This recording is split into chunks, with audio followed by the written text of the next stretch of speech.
تو حضرت معاذ بن جبل رضی اللہ تعالی عنہ کہتے ہیں کہ صبح کے خوبصورت لمحے اور حضور کی قربت اور سفر کی گھڑیاں اور چل بھی رہا تھا میں آقا کریم علیہ السلام کے ساتھ ساتھ، تو موقع غنیمت جانا تو میں نے کہا کہ اے اللہ کے پیارے رسول صلی اللہ علیہ وآلہ وسلم، مجھے آپ کی قربت میسر آئی ہے تو اس موقع سے میں فائدہ حاصل کرتے ہوئے آپ سے سوال پوچھنا چاہتا ہوں، اور وہ یہ کہ مجھے کسی ایسے عمل کے بارے بتا دیجئے جو عمل مجھے جنت میں داخل کر دے اور جہنم سے دور کر دے۔ تو حضور علیہ السلام نے اس سوال پر ان کی تحسین فرمائی، فرمایا تو نے بہت بڑا سوال کیا ہے، اس کا جو جواب ہے کہ جنت نصیب ہو اور مجھے جہنم سے نجات ملے تو یہ اتنا آسان کام نہیں ہے، یہ بڑا مشکل کام ہے، لیکن جس پر اللہ آسان کر دے اس کے لیے مشکل نہیں ہے۔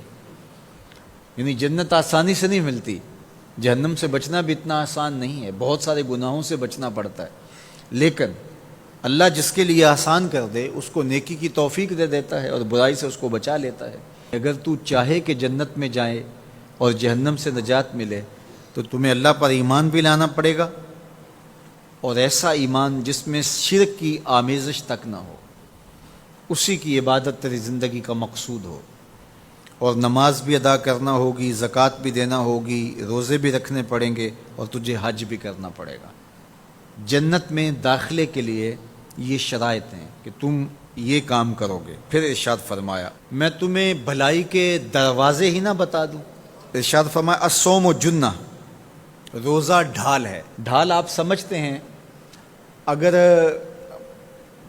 آپ لوگوں نے ڈھال نہیں دیکھی ہوئی تو آج کے زمانے کے اندر تو سب لوگوں نے جو ہے وہ ڈھال دیکھ لی ہے، چونکہ اس وقت ترکی نے اس طرح سے اپنے کلچر کو اور اپنی تہذیب کو جدید ذرائع ابلاغ کے ذریعے لوگوں تک پہنچایا ہے کہ اب 800-700 سالہ پرانی چیزیں بھی ہمارے سامنے آ گئی ہیں، ورنہ ہم یہ باتیں کیا کرتے تھے تو لوگ ان باتوں کو سمجھا نہیں کرتے تھے، چونکہ اس کا کوئی نمونہ اور شکل موجود نہیں تھی۔ جب دشمن تیر پھینکے تو تیر سے بچنے کے لیے وہ لوہے کا پتلا جو آگے کر دیا جاتا ہے، جو تیر کو اپنے اوپر روک لیتا ہے، اس کو عربی میں جنہ اور اردو میں ڈھال کہا جاتا ہے۔ تو آقا کریم نے فرمایا روزہ ڈھال ہے، تو گویا جہنم کی آگ سے بچانے کے لیے جو ہے وہ روزہ کام دے گا۔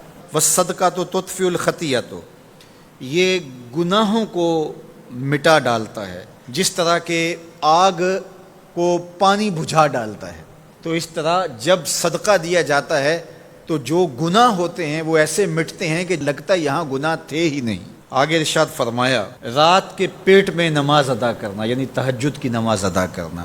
پھر حضور علیہ الصلوۃ والسلام نے یہ آیت پڑھی تتجافی جنوبہم عن المضاجع، ان کی کروٹیں بستروں سے الگ رہتی ہیں، خوف اور طمع میں وہ اللہ کو پکارتے ہیں اور وہ رات کو جاگتے ہیں، ان کی کروٹیں بستروں سے الگ رہتی ہیں، حتی بلغ یعملون، یہ آیت پڑھتے ہوئے آخر تک حضور نے تلاوت فرمائی۔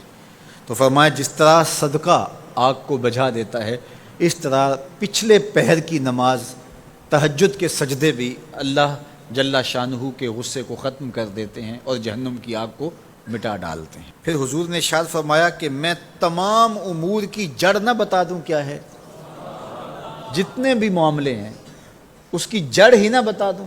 میں نے جھولی پھیلا کے کہا حضور کیوں نہیں، خیرات ڈالی ہے، تو حضور نے ارشاد فرمایا راس الامر الاسلام، سارے امور کی جڑ اور بنیاد، سر اسلام ہے۔ اگر اسلام ہے تو عمل قابل قبول ہے، اور اگر اسلام ہی نہیں ہے تو پھر جتنے مرضی نیک عمل کرتے رہیں، جتنا مرضی پانی ڈالیں، جتنی مرضی کھاد ڈالیں، تو اگر جڑ ہی نیچے سے کٹی ہوئی ہے تو درخت ہو پائے گا؟ کبھی بھی نہیں ہو پائے گا۔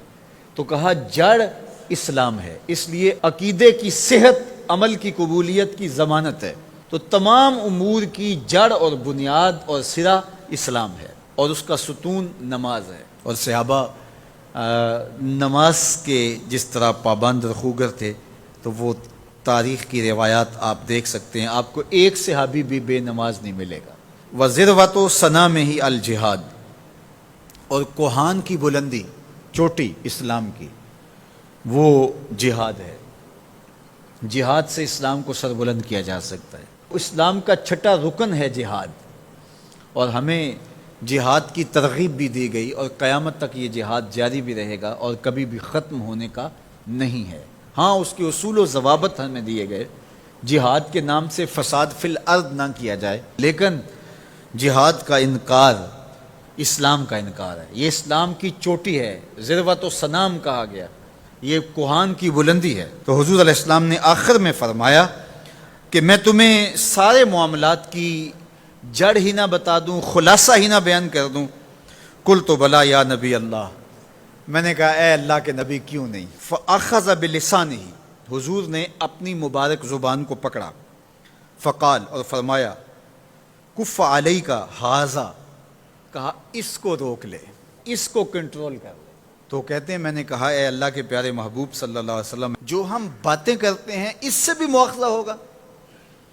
یعنی عمل پر تو پکڑ ہوگی، لیکن جو ہم زبان سے بات نکال دیتے ہیں تو کیا اس بات پر بھی مواخذہ ہوگا؟ تو حضور علیہ السلام نے ارشاد فرمایا کہ لوگ منہوں کے بل یا ٹھوڑیوں کے بل جہنم میں ڈالے جائیں گے، یہ ان کے بولے ہوئے بولوں کی وجہ سے ہوگا، ان کی زبان کی کمائی کی وجہ سے ہوگا۔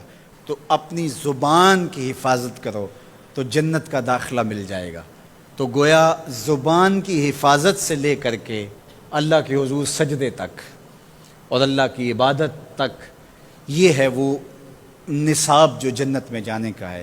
اللہ ہم سب کو 5 گانا باجماعت نماز کی توفیق دے، اللہ ہمیں توفیق حج کی نصیب کرے، اللہ ہمیں رمضان المبارک کے روزے رکھنے کی توفیقات سے مالا مال کرے، اللہ اپنی راہ میں جد و جہد اور جہاد کی توفیق سے مالا مال کرے۔